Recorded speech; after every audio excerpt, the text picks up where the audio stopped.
জাতীয় press club অডিটোরিয়ামে police সংস্কার নিয়ে নাগরিক ভাবনা শীর্ষক এই গোলটেবিল বৈঠকের আয়োজন করে অবসরপ্রাপ্ত পুলিশ কর্মকর্তা কল্যাণ সমিতি। এতে অংশ নেন শিক্ষক, সংগঠক, রাজনৈতিক দলসহ বিভিন্ন পর্যায়ের প্রতিনিধিরা।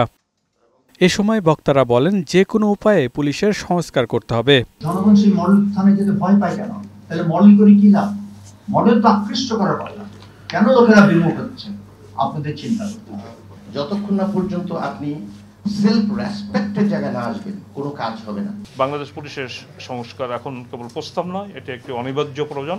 এ সময় আমার দেশ পত্রিকার সম্পাদক মাহমুদুর রহমান বলেন, পুলিশের নৈতিকতা ফেরাতে অন্তর্বর্তী সরকারের পদক্ষেপ নেওয়া উচিত।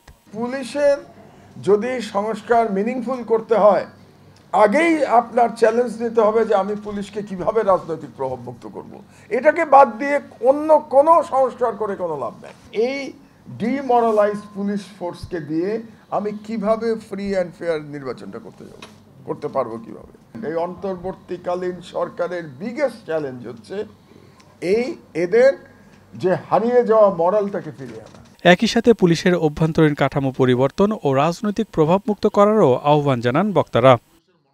পিয়াস মাহমুদ, বৈশাখী সংবাদ, ঢাকা।